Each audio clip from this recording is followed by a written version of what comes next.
It is Sunday, the 23rd of April, 2017. I'm in front of the Unitarian Church of Montreal, and I'm in the middle of my protest. I think we're about to wrap it up because the wind is blowing my freestanding picket signs around a little bit too much. And on top of that, I've noticed my camera now is cut out at least 2 times, if not 3 times, when it shouldn't have.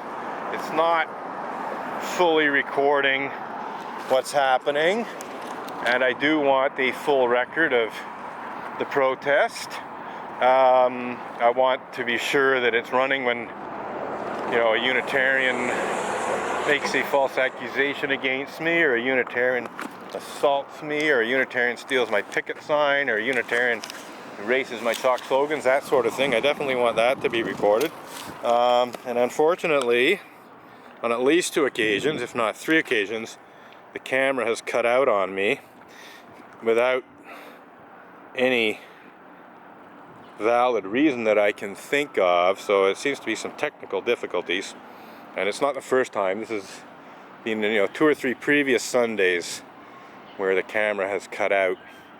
So I may have to switch to a different camera that's more reliable. But anyway, we're just going to wrap this up. We were protesting against, primarily Unitarian Universalist cover-up and denial of clergy abuse of all kinds, but with an emphasis on the Unitarian Universalist Association's immoral, unethical, borderline criminal, and quite frankly, batshit crazy attempted misuse of Canada's blasphemy law in legal bullying that's intended to cover up and deny such despicable crimes as pedophilia and rape committed by certain Unitarian Universalist ministers. Unfortunately, a good chunk of my monologue about that was not recorded. Plenty was recorded, and most of it's being said before in previous protests, but it's annoying, that the camera has cut out at least twice today, and maybe more like 3 times. So we are just packing it up. We're going to continue on our way, and that's it for today. So it was quite a good little protest. We had at least one in-depth discussion with a member of the public. It actually started off with this person, a cyclist going by on his bike, basically telling me I should do something useful with my time, essentially saying that my protest outside the Unitarian Church of Montreal was useless. And I confronted him about that, and I said, well, as far as I'm concerned, I'm actually doing something that's useful. And he stopped, and we ended up having a fairly long discussion. Unfortunately, it was one of those situations, where the camera didn't record everything. At the end of our conversation, after the guy left, I looked down and saw that the camera was no longer recording, and I'm pretty sure it wasn't at the end of a half-hour segment. It's possible that it just shut off because it was towards the end of a half-hour segment. Our conversation went longer than the the half-hour. I mean, not the whole conversation, but I don't know exactly when it started, but let's say it started 10 minutes, let's say, or 5 minutes before the end of the half-hour segment. Well, it would have recorded for that amount of time, but then it would have shut off automatically when the half hour was up, and that would be the end of that. But I have a feeling it actually shut off before, shut off at a time when it shouldn't have. So we're looking at the French version of the Unitarian Church of Montreal's mission statement, and I'm just going to read it. Notre communauté spirituelle accueille, nourrit, inspire, stimule, ensemble nous agissons dans le monde. So it all sounds all very nice. But in fact, one thing about this mission statement is it doesn't have any moral and ethical content at all. And it's all like this pretty vague stuff, accueil is welcome. Nourrit is nourish, this might be obvious. Inspire is inspire, that's pretty exactly the same word. Stimule, stimulate. So you can, an English person can easily get what this is saying. And then ensemble, together, nous agissons dans le monde. Agissons, it might be not so easy to understand, but it means action. When you think about agissons, action, pretty similar. But what's interesting is it doesn't say what Montreal Unitarians welcome, doesn't say what they nourish, doesn't say what they inspire, doesn't say what they stimulate, and it doesn't say what kind of actions they take in the world. And so all of these things can be interpreted in a very negative way if one wishes. We can talk about Montreal Unitarians, to say nothing of Unitarian Universalists more generally, welcoming things that are immoral and unethical and borderline criminal and actually criminal. We can talk about Unitarian Universalists nourishing behaviors that are immoral and unethical and borderline criminal and actually criminal. We can talk about Montreal Unitarians inspiring actions that are immoral and unethical and borderline criminal and actually criminal. We can even talk about the spiritual community stimulating unethical, immoral, borderline criminal, and actually criminal behavior and so on. And we can just point out that, some of the actions taken in the world by individual Montreal Unitarians, to say nothing of the Unitarian Church of Montreal as a spiritual community, as an institution, are in fact immoral, are in fact unethical, are in fact borderline criminal, and in some cases are actually criminal. And then we can throw in batshit crazy to the mix, because some of the things that the Unitarian Church of Montreal has done can be reasonably described as batshit crazy, such as ignoring my protest for the better part of 20 years. That's pretty batshit crazy. They could have entered into dialogue with me towards the end of resolving the reasons for my protest, which would bring my protest to an end. They wouldn't have to have these chalk slogans outside the church that say Unitarians cover up and deny clergy abuse. They wouldn't have to have my picket signs, which are now bagged, but which, expose various forms of clergy misconduct, clergy abuse, and other Unitarian Universalist injustices, abuses, and hypocrisy. And they wouldn't have to have these YouTube videos of my protest, which talk about their total failure, quite frankly, to live up to the principles and ideals of Unitarian Universalism. This here is not the 7 principles of Unitarian Universalism. This is the mission statement of the Unitarian Church of Montreal. So this is something that members of the Unitarian Church of Montreal devised, came up with as their mission statement, which is essentially meaningless because it can be interpreted in a way that's extremely negative if one chooses to do that, because it's so vague, has zero moral and ethical content. I've pointed out how all of these nice words can actually be applied to things that are not nice at all. But let's talk about the 7 principles. The first principle of Unitarian Universalism is to affirm and promote the inherent worth and dignity of every person. Well, there's lots of ways Montreal Unitarians and Unitarian Universalists fail miserably to do that.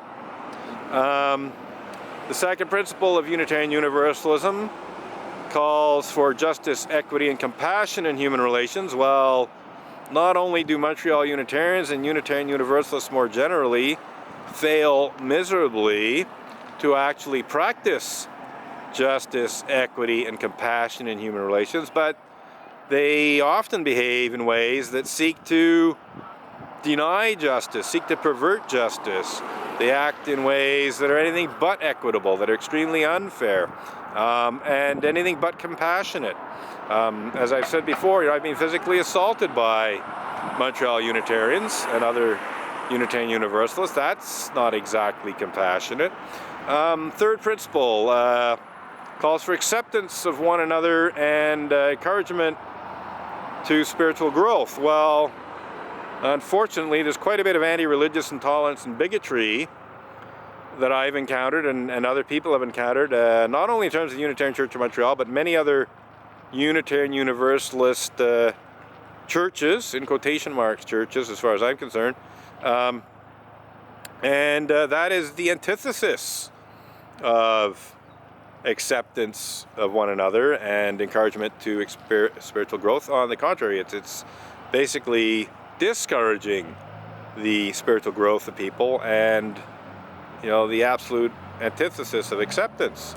The fourth principle, a free and responsible search for truth and meaning. So it calls for a free and responsible search for truth and meaning. Well, again, not only do Montreal Unitarians and Unitarian Universalists more generally, not only abjectly fail, but even obstinately refuse to engage in a free and responsible search for truth and meaning in terms of my protest and other issues, but they actually go to extreme lengths to cover up and hide the truth, make it impossible for people to find out the truth about certain things.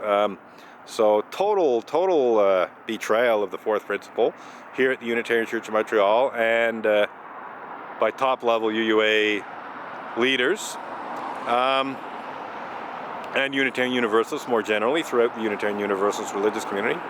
Fifth principle calls for affirming and promoting the right of conscience and use of the democratic process in our congregations and society at large. Well, Unitarian Universalists have repeatedly tried to suppress my right of conscience, and indeed the right of conscience of many other people, and Unitarian Universalist democracy within Unitarian Universalist congregations and within the Unitarian Universalist Association is actually highly manipulated.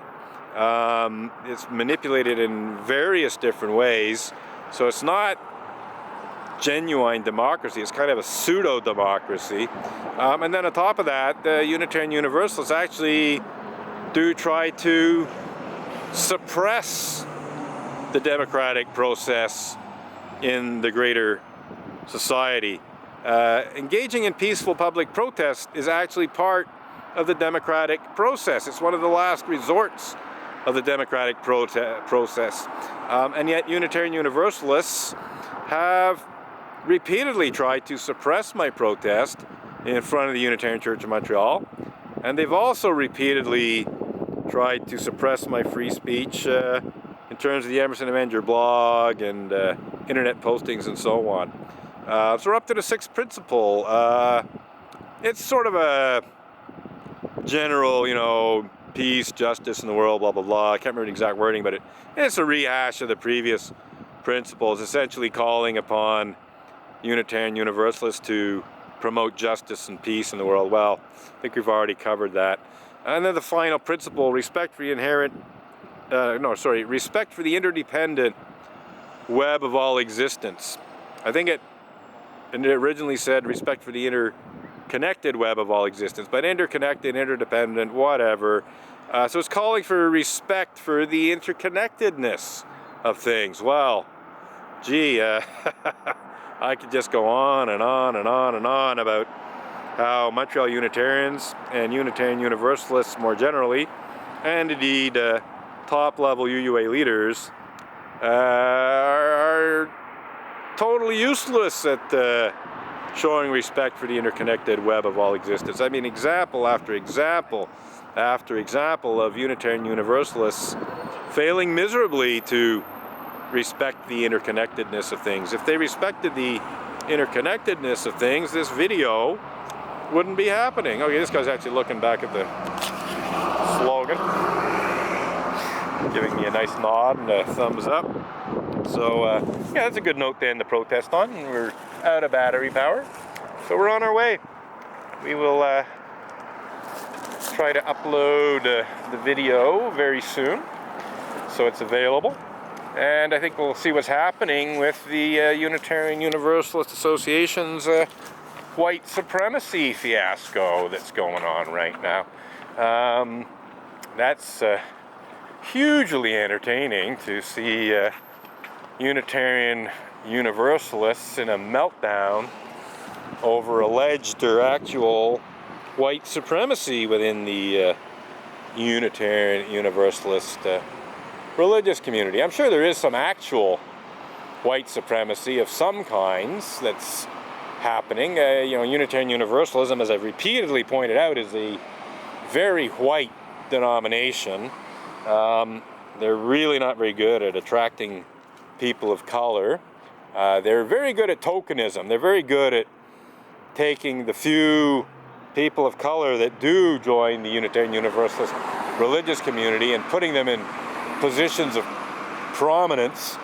So they have like this facade, this thin veneer of people of color, more or less disguising the fact that Unitarian Universalism is like a very, very white denomination. I mean, it depends where you go, but I'd say many Unitarian Universalist congregations are more than 90% white, even more than 95% white, and then others might be more mixed. But I'd be very surprised if you'll find very many Unitarian Universalist congregations that have more than 20%, let's say, people of color to 80% people who are white. And there's all kinds of reasons for that. I believe one of the reasons is the anti-religious intolerance and bigotry of the atheist faction of Unitarian Universalism. I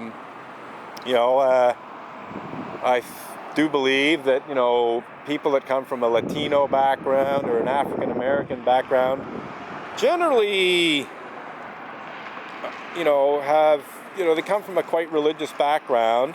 They are just as God-believing as most other Americans, and even more so, I think, than perhaps white people more generally. And yet, if they join a Unitarian church, well, regardless of their skin color and ethnic heritage, they will be insulted and maligned by the atheists. I don't think that's attracting them.